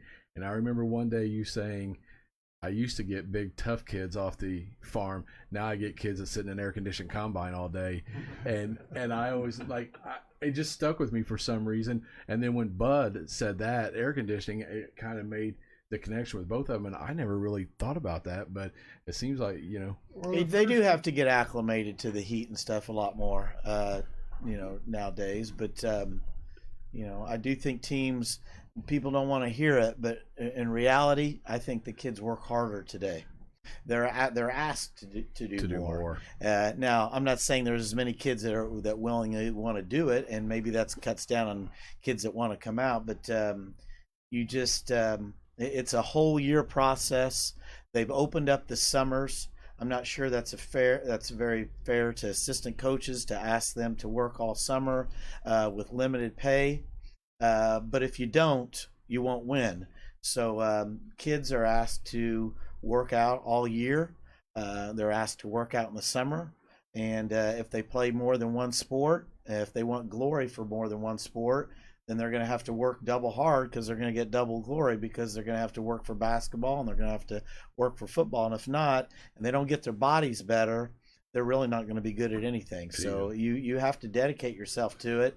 And he was way ahead of his time of working kids out. And that's one of the things that got Martinsville going.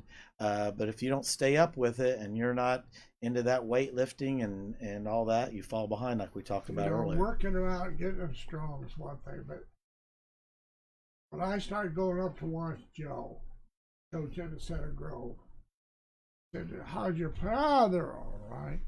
I said, well, I just saw, how big is that guy? Oh, 6'6", 280. Holy smoly. And they have some kids like that. But I noticed one thing. I was over at Joe's house, or he was telling me this story. Christmas, kid comes over and borrows the keys from the coach. A bunch of them wanted to lift.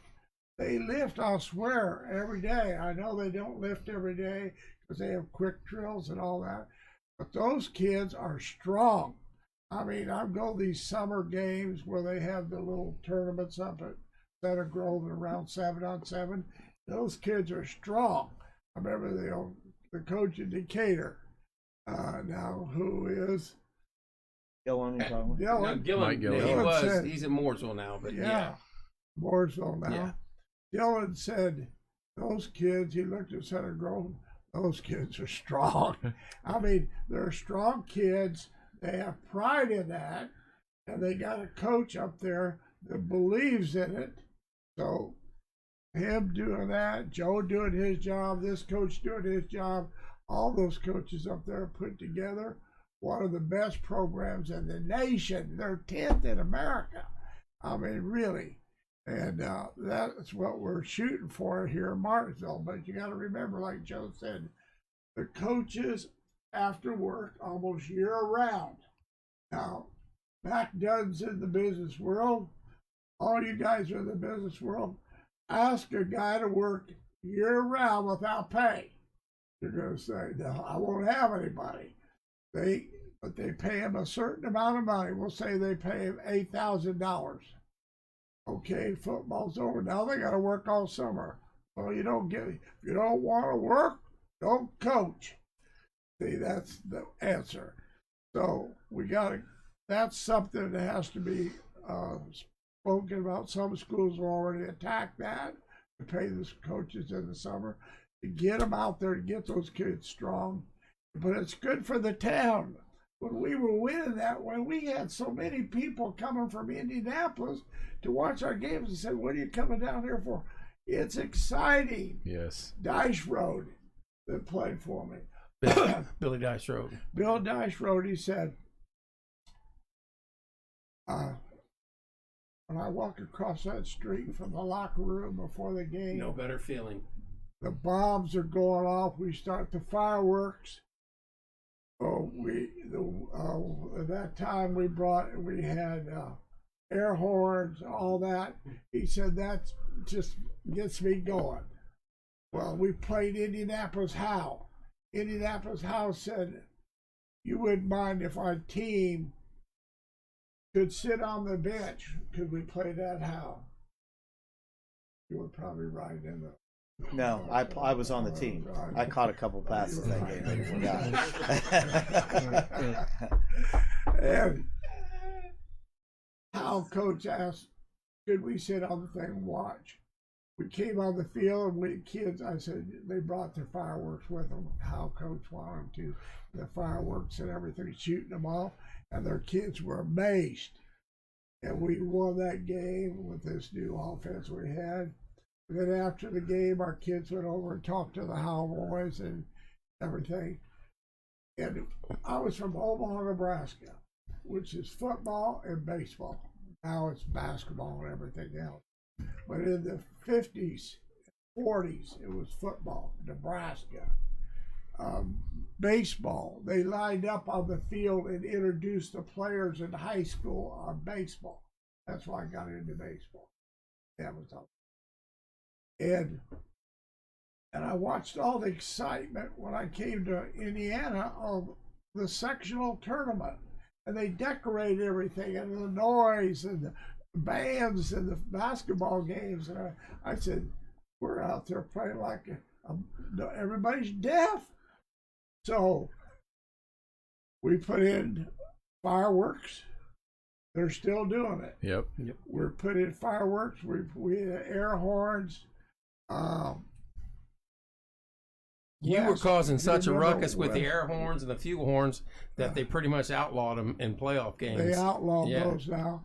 But we'll have some kind of like shakers. And, yeah, he's just talking about just creating enthusiasm, and then kids want to, young kids want to come to the games because it's fun to come to an atmosphere like that, and so it just creates an atmosphere. Kids want to come out for football and that type of thing. I got a quick story talking about creating enthusiasm for the kids. You remember you used to allow the junior league football kids to sit in the end zone. Yeah, that went well until it was. Connersville took a swing at Elliott the last play of the game, and then it all ended up in that bleachers, if you remember. But that was good for the junior league football program, and I wish they'd bring that back and let them sit in the end zone. And while they're doing that, they should let you sit in the other end zone too, because I don't know why they don't, but that's beyond me, and you probably don't want to get into that. But now maybe that I can come out of the field again, and everything. We'll see if we can straighten that away. And get kids sitting in the end zone. That's why I like bleachers in the end zone. Get in free with their jersey and all that. Remember that? Right. One story, there's been a lot of stories. Rushville came down here, and I look out. They're warming up on our end of the field down there by the junior high school and East School. I said, "Go, manager, go down and tell them they warm up on this end." They're not doing it, coach. Oh, okay. So we had the junior league sitting in the stands where the guys would kick the balls over the practice kicking and passing. The kids would throw them down to the junior high. They had no footballs there. So they finally moved down to the other end of the field. That's great. I mean, that kind of stuff happens.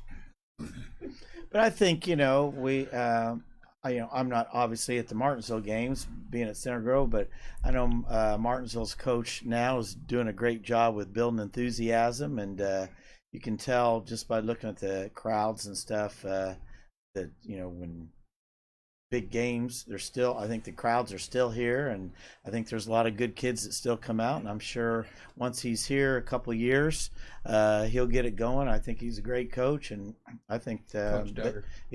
Coach Duggar, and I think that he's going to generate this enthusiasm when everybody can get back to the games after COVID. But I know he's a great coach, and I think he will generate a lot of enthusiasm, and I think Martinsville has a bright future ahead in the next few years. And he's doing a lot to try to bring the history back. Yeah. So we've been meeting with them trying to get all the old All-State team pictures, because the boys don't have anything to look at to the history back. So he's really embracing the locker room have history in it. Right. I think that's really important. I know, I was kind of disappointed. They had taken down they took down our Final Four picture and I was like, what'd they do with that? Don't get me started on that. I was like, it took me since 1970. I got here to start. I said, you cannot have a good program unless you got a history. Like the basketball, they got Johnny Woods and stuff up here, and the all state basketball players from there done football. And I said, whoa, we're doing good. We're bringing in a lot of money. We got a lot of enthusiasm going here. So we have these 5 undefeated teams we have 9-1 teams, all this stuff. We had the helmets lined up around the locker room, the college coaches that come in. Say, man, I love that. I said, yeah, we started in 1970. We had the kids' helmet like school crafts and all that. And they took them all down. Yeah, he's wanting to bring some vanished. stuff back. I said, where is all this stuff? Yeah, where'd it go? They said, you can have a picture this big and put it over the West School gym. So I got my picture, Joe, my daughter's, who she was a cheerleading sponsor, Joe's assistant. It's about that big over in West School. Down the back hallway. Yeah, down around Mo's picture. And I said, whoever goes to West School, only the kids at West School, no fans all come to the gym. Gym, yeah. Well, IU, they got a field house for football. People come there. Purdue has a field house for football. But if you go to the good schools, they got those pictures of those kids all the way around. Those helmets, those pictures, we need them back up because that's going to keep our history I'm going to be gone here in a few years. I'm 85 here in a couple of days. I won't be around, but it's going to be up to you guys to keep the history going. If you want a good history, it starts with guys like you that are interested. The company doesn't start with Joe Blow down the street. Well, it's a big deal to have all that stuff up. Yeah. When we were growing up, you see all that. Part of that. Kids are growing up and they don't see it. They can't. It's really a big important. When you would come out of the gym and that one whole wall outside the wrestling room had all the pictures of all the all-state players, all conference players, all the yeah, and little kids would walk by and look. Every basketball, volleyball game that I went to, I never said anything. I'm sure these guys are saying we would walk by and look for our Final Four picture, and just like any of the other gentlemen in here, their picture up on the wall. And when that was gone, I was like, wait a minute, what's going on here? And it motivates young kids because their dads Are see up that. there. Oh, there's my dad. Okay, now I want to get a picture up there. That's my uncle or friend or whatever. Yeah. So Now, I want to say one thing. I know they changed it now with the locker rooms right there by the field, but there was no greater feeling than walking out of that school, hitting that pavement with the spikes, and looking out there and seeing 10,000 people and knowing you're going to be on that field in a little bit, wearing those gold pants at home. That was the best feeling for high school that you could imagine, playing ball there. And there were so many of them junior league kids that looked up to that and wanted, just like we're saying, that was just something you could not wait to do. Well, I tell you what, I played we coached, I don't know if Joe played this, in 19 when we played Evansville, Wrights. Yes. Yeah, Jeff had mentioned that earlier. In the Wrights Bowl, yeah. Wrights Bowl. Now, our kids were scared because they never played in a big game like this before. It was like one of my first years. And we were undefeated. Goes back to Bloomington. We beat them. The last game of the year coming up, you had to win so many games to get into the tournament. It was kind of a weird setup. And about 2 minutes to go in the game, they scored a touchdown and took the lead. Now the place is packed. Undefeated. We could win the conference. We could go to the playoffs. So I'll be darned. We practiced tight. Had them over the side practicing before that week. Couple days he practiced. Mike O'Neill would take the ball, throw it over to Burpo. Burpo would throw it down to Barnett.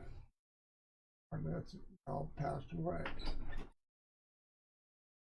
And what happened was, Bloomington coach was walking down the sideline, shaking hands, and we went, whoop, touchdown. He was going.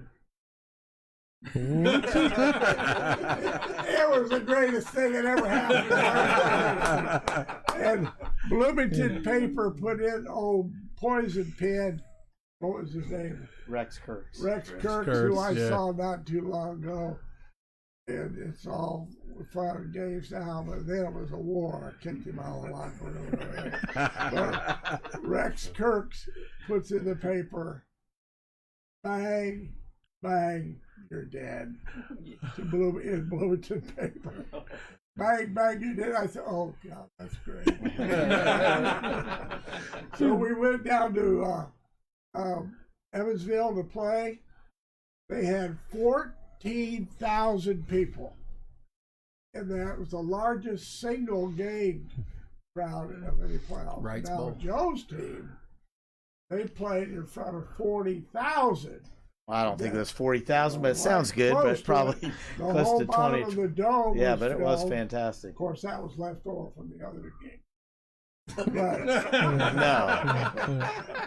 But anyhow, we had 14,000 there, and I don't know if it was a mistake or not, but I did it. Our kids were nervous. I had to break the monotony, and I said, Evansville Ritz, so Ritz crackers. So if you look in the history of Martinsville football, see on the computer, yes, we went down there and there must have been 10,000 of those people all had cracker boxes. And they were getting up stopping before the game. It was unbelievable. But our players did good until we got hit. The quarterback got hit on the 1 yard line coming out. The guy ran across the line. It wasn't snap and hit the quarterback and drove him in the ground. It was Mike O'Neill. Nowadays, he would have been kicked out of the game. We had to take the quarterback out, put in the second team quarterback who did good. We got beat by how many points, Joe? Maybe a couple touchdowns. Yeah, I think it's 28-14 or something like that. It was a great game. It was Was our that band marched. We were 5th in the state that year. Our band marched before the game and at halftime. Of course, my daughter was in drum major, so I mentioned that. So it was good. I mean, the whole thing was good, and that's part of Martinsville history. And all these coaches are coming in are trying their best to get a good program going again. We got a good coach now, but unless we get the history built up for him and put back up, the people are not going to see it. They're going to think of it as a game, 6 games, season, close it up, start basketball. Yeah. Which is all right. I love basketball. In fact, I will say this for myself. Me and my family, at least my wife, we got that old van and we went to almost every basketball game. When my kids were in school, I went to the basketball home and away because I personally love basketball. Watch IU, Purdue, and all that right now. So you've got to get into the whole community. You talked about the first game you remember was that game in Evansville. For some reason, is the first game I remember. I was 6 or 7 years old, and it was on a Saturday, right? It wasn't on a Friday. Is that? I think you're correct. Yeah, Yeah, it was they on played a on a Saturday because of the time travel down. Right. Travel down there. Yeah, It was and a caravan because we went down Yeah. when I was a kid. Yeah. We had the crack. Yeah. Right. The radio station was telling everybody Yeah. where to be and when to be there. Dave Keister. Yeah. Right. It was big news. Yeah, It was a great Martinsville community thing, though, because the band, I don't really understand the reason behind it, but I remember the band saying that they didn't have the money or the funds for the buses or take everything down there. And so that got to be a big deal. And on the radio, which is right down the street here, you could come in and donate. And they had it live on there. And people were coming into the radio station giving money for the marching band to go down there. And then they raised enough money for them to travel down there. But that was just a whole community. I mean, it's like, I don't know. I mean, it wasn't the whole town, but it sure seemed like the whole town going down to Evansville for that big game. That's what Price was. Jerry Vogel, who passed away in Yeah. his life, was the band leader, and he had them going that year. And me and him marched around, started out there in high school, marched around the city raising money. And we raised over $5,000 in just a few hours for the band to go. I said, geez, Harry, I mean, I'm moving out here with you to football camp. A few bucks for this, buy him a meal. Nope, bad. But I like to do it for him because he was a good guy, and he would keep his band in there and play during the game, whereas a lot of times bands leave. That's why we have the music up there. Good times. Real good times. Okay. I'll never forget it. I mean, I'll probably, a lot of gentlemen that played for you want to tell you this. I appreciate you guys doing what you did for us. And I said it before off air, and Dean and I spoke about this. We needed football more than football needed us because it kept us out of trouble, kept us off the streets, taught us discipline, taught us how to be a team, and we had a good time along the way.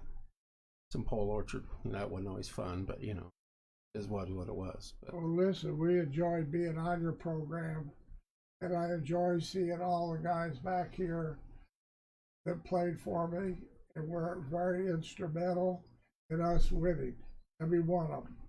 And starting from the old timer down to the young ones. Yeah. I was going to say, where's the young ones at? You sure you don't need a chair or something? I'm all right. Okay, so we enjoyed this program. I hope you keep it up. Yeah. Hope people send in their money and donations for the program. That's And, right. I noticed a lot of people around there sending in things. There's and Chip we Myers really- right there. We really appreciate it. Yeah, I appreciate you guys coming out, especially on a night with weather that's kind of crappy. But It's always fun to go back and think about those old glory days, and all the great times. But you just realize how much fun that we all did have and the town had, and it was fantastic. Brad brought it up, and you guys, the bomb squad stuff. I forgot about that. But the that towels. was, I was a lineman, and we were jealous of you guys because all we had was thud across our helmet. But guys, my towels are pillows. you make I still pillows out have of them. them. They're put away, but I still have all my towels. Yeah. Into pillows. That was awesome. Yeah. Because I remember Bancroft and you guys, when we were freshmen or sophomores. Bancroft or sophomore. Yeah, and the bomb squad and all that. And then as we moved on, that just brings back good memories. Isn't that awesome? What yeah, Brad did? this is really cool. That is pretty neat. I was very happy and proud and very humbled to take that plaque, the Siderewicz family plaque, from the Shields family. I've known your whole family since I've been here. They cheered with me, booed me, and everything. That's just part of it. And we enjoyed it. And we'll put that plaque up in a place that'll be seen. Hope to get it at school if we ever get permission. I get permission to come on the field again, and you can get the thing back up on the field. So across the bottom it says Coach Bill Siderewicz, 1970 to 1999, 42 All-State players, record of 230 and 87, 11 conference championships, 7 sectionals, 2 regionals. I just, I think back in the early 80s, I just think was the golden years or the golden era. I mean, six conference championships in a row from 77 to 82, I think it was. Coached 29 years, had 17 straight winning seasons from 74 to 87. I mean, it's the gold standard around here. I mean, I don't think there's ever going to be another coach with as much success. I want to throw in one quick story because I got to do this, and I know these two love it. We're going to play the first game of the Dome. You knew it was coming, didn't you, Brad? Yeah, I did. The night before we played, the Bears and the Bills played a preseason game in there. And we've been going up there all week practicing. And from like July 1st, all we heard out of Coach was, we're going to block a damn punt in the damn dome. And every practice, we're going to block a damn punt in the damn dome. Chris We get in always the thought- dome, and we're destroying Bedford. I mean, we're 56 to 20. 55-0. 55. We just destroyed them really bad. Held their scoring record there until I think Jerry Rice showed up. But we blocked the punt in the damn dome because Shield takes one step to the front too quick and misses the ball, and Zyke takes one step to the rear too quick, and Shield kicks Zyke right in the butt and blocked the damn punt in the damn dome. But he preached that from day one.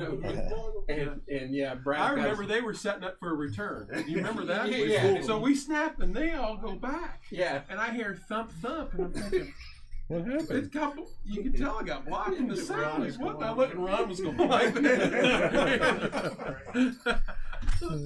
Look at this guy. Late to the party. I saw all these all-state, all-American guys. Is it too late to put me in, Coach? Got some eligibility left? Yeah. No, Connor, you can't play quarterback.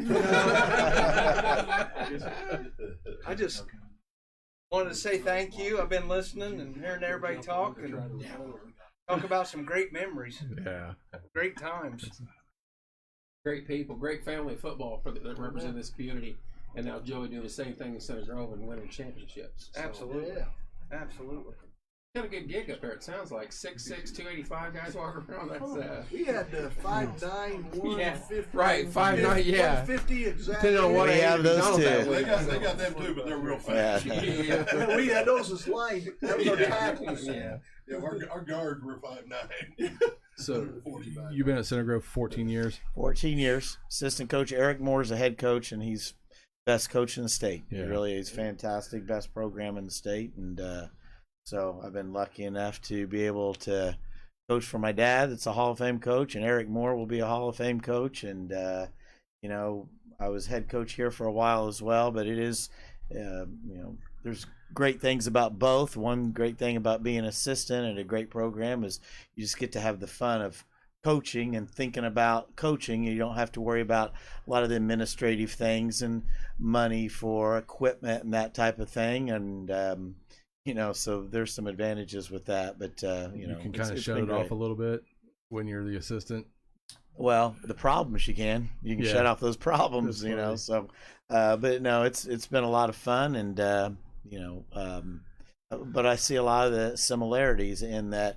I believe Martinsville was always ahead of their time with the conditioning program, as I said earlier, and development, not just conditioning, but Martinsville was always ahead with the Little League, the Junior League, and the kids running the same system. And, you know, of course, they don't, you know, people say now, oh, in Center Grove, those kids, they've been running since second grade. They don't remember anything when they get there, to be honest, so you got to teach. But, you know, they're players. But, you know, they know the drills, and they remember a little bit, and they get into the and that's how it was here in Martinsville. You know, they ran the same plays in the Junior League, and they, you know, they felt part of the program when they were only 8 years old, and then they wanted to put on those you know, that Martinsville Artesian uniform when they got to high school. And that's what I see at Center Grove. I mean, great, we call it the Bantam program there, not the Junior League, but they, you know, they build, and some of those same kids that were in third, fourth grade, those are some of our better players when they get to high school. And, you know, what's the difference? Really not much. I mean, good players are good players. Sure. I mean, he says 6'6" too, and most high school kids are high school kids.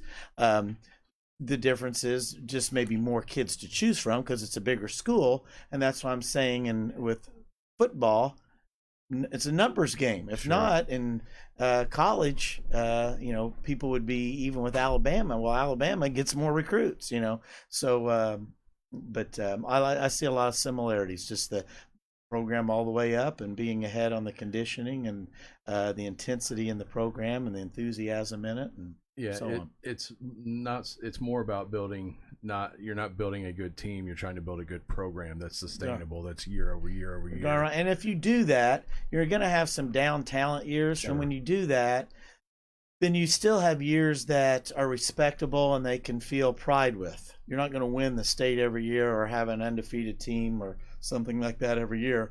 But you have that pride even on the down years. And then when you do get a little bit more talent and you got your program built up, who knows, might be the year that if things go right and you don't get injuries, you can go a long way.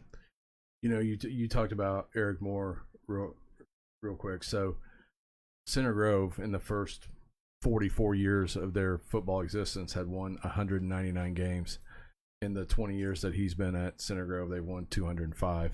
So just in the 20 years he's been there. So he can't just all of a sudden luck into good kids for, you know what I mean? Right. I mean, it's coaching, and it makes a huge. I mean, the 14 years you've been there, they 12 sectionals and 11 regionals in your 14 years. I mean, it's pretty good. Yeah. Six state championship appearances, 3 wins, 3 losses. Right. I mean, against the best teams in the state. Right.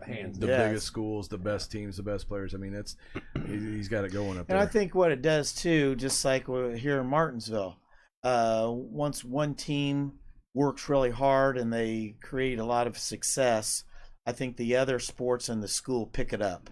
And they say, well, man, if they could do it and they could work hard, we can do it. And I think it eventually leads to a lot of enthusiasm and success in the other sports. And I think you've seen that with Center Grove. They were good before, but Eric Moore took it to a higher level. Well, now, I don't know if it has anything to do with it, but I don't know. About every sport, Center Grove tends to be pretty darn good. And I know those coaches are great coaches, but I think some of it feeds off the success of the other teams. So anyway, but yeah, we appreciate being on the program. It's been great. And I know it's time to go, but we love the old stories. One of these days, we're going to get you and Bud and Mo all in here and sit around and talk some I more. don't know if I'm being both of me that. This show may not end. It may be 12 hours long with all those stories. That's all right. Yeah. We need to get him and head coach of Center Grove down here. It'd be Yeah. interesting. If I come, you got to have Joe because he remembers everything. That's all right. I My can kick age, him I if don't he's saying remember. something wrong. Yeah. Yeah, we are having a golf. Steve brought that up. A golf outing. We want you guys to try to attend Yeah. later on this spring. So So we'll April send you some information. April 24th at Steve Nieper's course in Waverly. It's called Bluff Creek, and it's for our Porch Time scholarship. We're gonna have a scholarship for senior in high school, and that's our fundraiser for that. So anybody that wants to play, get with Kevin. Yeah, get a hold of us. We'll get you the info. So we can go around the room real quick, and everybody that's in here. Again, one more time. Yeah. You need to come over here and introduce yourself, young man. One of these mics and cameras. Got anything to say? as we close out? I'm a little shy, and I don't know if the Brads will agree, but has the coach confessed that the tight end's always open? They are. The reason why I came here, I just left the office. I said, I got to get down there. If they can run. Dive's always there. Dive's always there. I believe we threw a throwback hot against Plimpton South all the way down the field on like 4 consecutive trips one year, and where we actually had to stop. Pretty much, we were laughing in the huddle. This was I think our senior year, maybe our junior year. Tackle south. Tackle old. Yeah. To the tackle. Yeah. They never stop. We did a center trap against New Albany all the way down the field, consecutive series too. That was just incredible stuff. But I apologize. I missed the first 30 minutes. I was kind of preoccupied. But no, it's boring. And I didn't know if you guys real quick, because I know you got to go. No, and I'm in politics, so nothing's real quick. But it's the brotherhood, even generational. I mean, I could say that Brad Shields saved my life because he was down at IU in my senior year, and I went down there, and he said, "You want to come to practice? You think you can come down here?" And I did. You know, I'm a senior. Yeah, I'll come down. I remember looking at Brad going, I didn't know they made people that big. Then we went in the locker room and they're just monsters. So, needless to say, I didn't go to IU. I told Coach Mallory at the time, I said, I wouldn't want to even hold the dummy. So, it's a brotherhood. And so, thank you. Thank you both very, very much because you both were important in forming those bonds that years later, that even teams from different generations, we can get together and have fun like this. So thank you very, very much. Thank you. What's that? We've done a lot of shows on here with fundraisers, other topics. The sports show is just starting to take off, but without a doubt, my favorite show. So I really appreciate you guys coming in. Gentlemen, anybody have anything to say in been a closing? blast. You're welcome to come up here and on the mic if you want. I'll get up. Chris, Okay, John. Mr. Quakenbush. Thanks a lot. Thank you very much. Thank you. I appreciate it. And I appreciate you mentioning my grandmother. That means a lot to me. She was a huge fan, and she was a super fan. She was a great lady. And no. Someone said last week, if anyone's going to go to heaven, it's going to be that lady right there. So She'd probably be here correctly. yeah, she would Rob love Helm to. says, "Tell Joe we're getting the band back together." Okay. So, I appreciate it, guys. All right. Thank you. Thank you, gentlemen. All right. Good. Yeah. We're good. Thanks a lot.